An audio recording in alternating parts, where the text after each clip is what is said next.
Hello guys, welcome back to the channel. And English football could be about to change forever. Let's get into the video and start talking about it. So yep guys, today we're going to talk about the news that Manchester United and Liverpool have put forward this suggestion that could change English football forever. A £250 million bailout to the EFL clubs from the Premier League, £3.3 million each that works out for the first season, and then they'll get to keep 25% of the revenue from each Premier League season. But this doesn't sit well with me, it doesn't sit well with a lot of fans, and here is why. Essentially, these big clubs are just taking advantage of a situation, this financial situation no one could have planned for. Coronavirus, no fans in stadiums, clubs being left on the brink, and the big clubs have used this as a massive power grab to take control of English football and make sure they stay among the elite and that nobody can get near them. It's an absolute disgrace what they're trying to do. They're trying to completely close off English football apart from those elite clubs and make it completely uncompetitive. Their proposal, let's have a look at the proposal on paper, includes an 18-team Premier League that's down from 20 teams to 18 for the 2022-23 season. They're going to say the League Cup and the Community Shield could be scrapped, which I think most fans would be okay about, but the League Cup does provide some financial benefit for those lower league teams, especially if they get a Man United or a Liverpool away from home. You know, you get 50% of the ticket sales. That's big for some lower league clubs. But of course, the Premier League clubs, they don't want those extra games. They want the voting system changed. I think this is the biggest problem with this move. The voting system in the Premier League at the moment is that 14 teams, 2/3 of the teams in the current Premier League, have to vote for a motion for it to be carried. They all get one vote each. Every vote is equal, and the Premier League teams want to change this. The big six, Manchester United and Liverpool, and the other big six teams want to change this so that those six teams, along with Southampton, I think it is, West Ham and Everton, they become the 9 teams with the power to vote. If 6 of those 9 teams, so basically if the big 6 vote for something, it will go through. The other teams, they don't even get a say. It's an absolute joke. Football is a democracy at the highest level. When you're talking about voting for such important matters, every single team should get a vote. These big 6 want to take the power away from everyone else and give it to them as part of this bailout, and that's a real problem. I mean, football is no longer a democracy, instead run by these big 6 teams having a say on exactly everything that goes on in football. Another change that would happen, according to this proposal, is that the 18-team Premier League, 17th and 18th would be relegated, but 16th would not be relegated straight away. They would go into the Championship playoffs and play 3rd, 4th and 5th in the current Championship playoffs, basically giving them an extra chance to stay in the Premier League. These Premier League teams with big wages, big name players, would get another chance to try and stay up even after finishing 3rd from bottom and losing over 2/3 of their games probably, and they would take a promotion place, a possible promotion place, away from a team that's finished 6th in the Championship. They would no longer be in the playoffs, instead replaced by that Premier League team. A massive problem, along with the voting as we've just talked about, is that these big 6 clubs could veto any new owners in the Premier League. That is...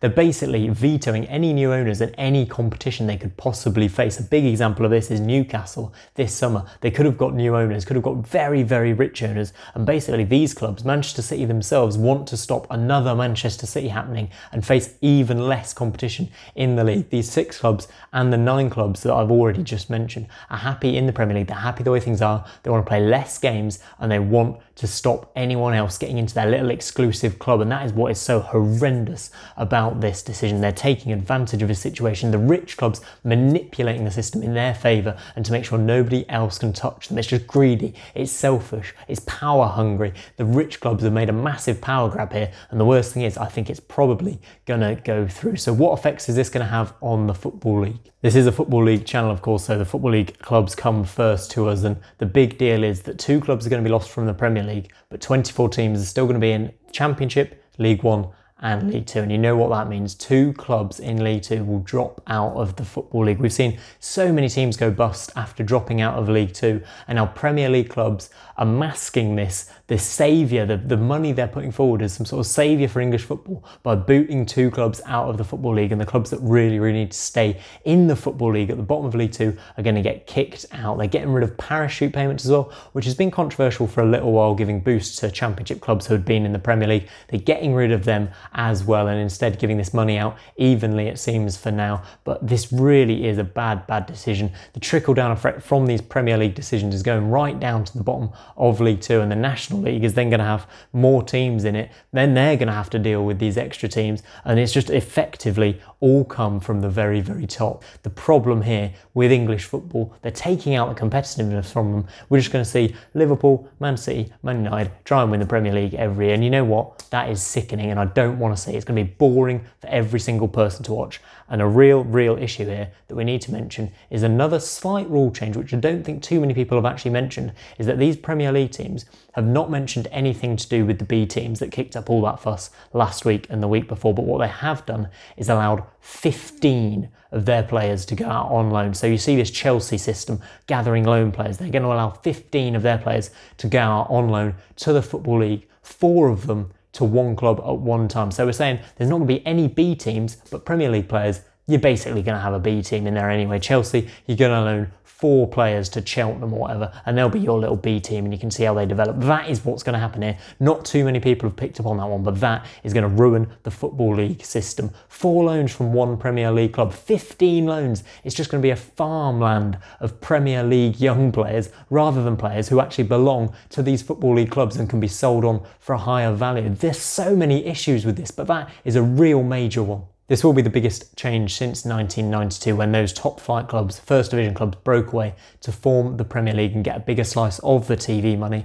And you have to say that was a reasonable success. They've taken a lot of money and they've done well for themselves. They won't regret this. But the big problem we've got here is Rick Parry, the chief of the English Football League. He supports this case. He supports this vision for English football because it means they'll be staying in business, and that is all he wants to do. Football League clubs will be staying in business, so he will have done his job basically. But this is such an easy way out, and for English football in general, this would be such a bad thing. Teams are being paid off to give up their competitiveness almost. It really is going to form major problems, and Rick Parry is an absolute disgrace for backing this decision. Parry himself was actually chief executive of the Premier League as they broke away from the Football League originally, and now he said things, there's some of these quotes, he said things such as, why should Huddersfield have the same vote as Manchester United? He's actually said that in an actual interview, and it's been printed online.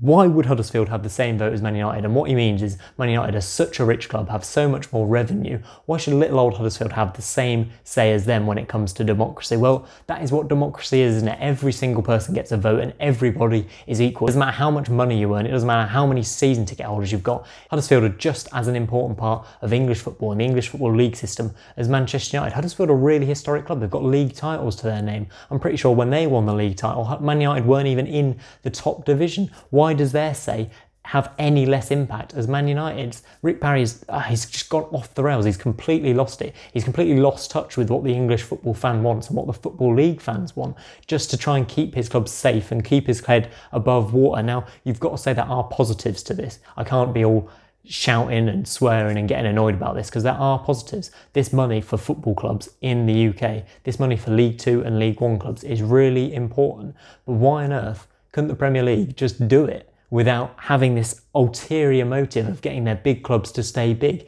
You could have just handed this money over and that would have been that. We'd have actually been like, yeah, good decision. You could have got rid of parachute payments. You could have suggested getting rid of the League Cup. But this power grab they've gone for, just seizing the game by the scruff of the neck just so they can stay at the top of it, it's just too far. The lone players infiltrating the English Football League, it's gone way too far. What is the point in competition? This is financial gain from the top clubs, from the EFL clubs as well, for a competitive loss. That's the big issue. It's not going to be competitive anymore. And what is football without competition? The worst thing about all of this, the stark reality, is that this is probably going to get voted through in the end. I mean, the FA have been given £100 million a gift in this proposal, so they're going to be behind it as well. The EFL chief, Rick Parry, he's behind it, and obviously the big six in the Premier League are behind it. So I'm not sure there's too much opposition to this happening, to be quite honest. There's opposition from the fans, there's opposition for people who love the Football League system as it is at the moment. They love the playoffs, they love the competitiveness of it, they love the story of maybe a Leicester City or a Sheffield United success in the Premier League in recent years. But I think this is going to happen, guys, and it's really sad. To be fair, the EFL clubs know they've been disregarded lately, and the fact they've been taken advantage of in this scenario, in the coronavirus pandemic, where they're really struggling for money without fans coming in through the gate, it's just really, really sad. And I think the Premier League clubs involved should be absolutely ashamed of themselves. It's an absolute disgrace, and the competitiveness is just going to go out of the top flight of English football and go out of the English game in general. 92 teams are going to be cut to 90 teams. That is perhaps the saddest fact of it. We're going to lose 2 more teams from the bottom of the Football League. We're not going to lose them from the Premier League, which is the big headline, 20 teams to 18 teams. No, we're going to lose teams from the bottom of League 2. We're going to lose teams from the English Football League who have to be in there to survive. And when 4 teams are relegated from League 2 unfairly, there's going to be a real problem for those clubs if they can even stay afloat. The Premier League make it look like they're helping. They're making it look like this is a bailout. They look like they're doing their mates in the Football League a favour, but really there's such an ulterior motive, and it's an absolute disgrace. I'm really not happy with this, so like and subscribe if you agree with me. Let me know in the comments down below exactly what you think. Do you think this is a good thing? Do you disagree with me? Am I wrong about this, or is this a bad thing for English football and those clubs in the Football League? Don't forget to like and subscribe, but that is it from me, guys. I will see you on the next one.